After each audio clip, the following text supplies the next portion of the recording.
Good morning, Hempfield. I'm Mr. Paradise, and I'm joined today by my co-host and good friend, Mr. Lead. We are another set of teacher hosts while the spring semester news crew is getting ready. First, we want to remind you that this April, Farmdale Elementary School will be hosting their first ever Read Across the World Literacy Night.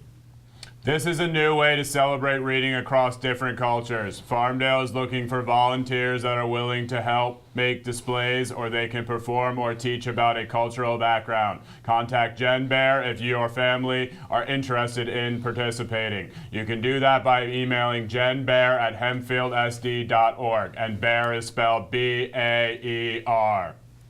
Wow. I hope the microphones are still alive after that. Speaking of bears, the Hempfield volleyball team has been a bear to compete with over the past several years. Junior Lauren Egger from Hempfield Happenings talked with the students and coaches to see what makes them so successful.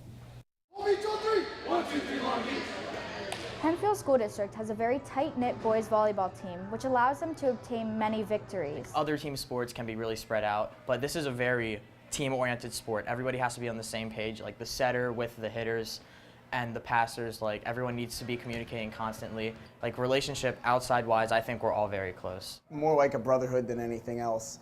We spend so much time together, and we all know each other's habits and quirks and funny personality traits. I try to keep it fun. I want them to come to practice. They enjoy coming to practice. I rarely have an issue with somebody missing practice. Our practices are fun. Do we work hard at practice? Yes, we do.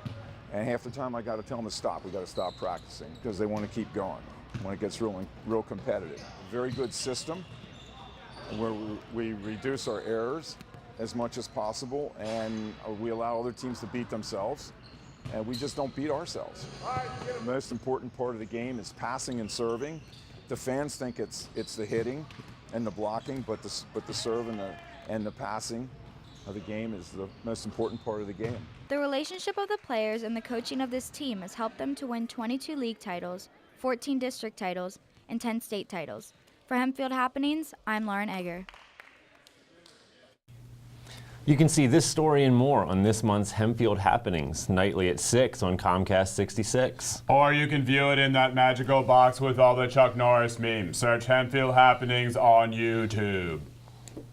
You know, Mr. Paradise, nothing fills me with more excitement and anticipation than the beginning of a new semester. The new crop of students, a fresh start, heading towards the warmer weather. Don't you just love it? Wow. Oh my goodness. For a number of reasons, I think I'm going to have trouble matching your enthusiasm right now.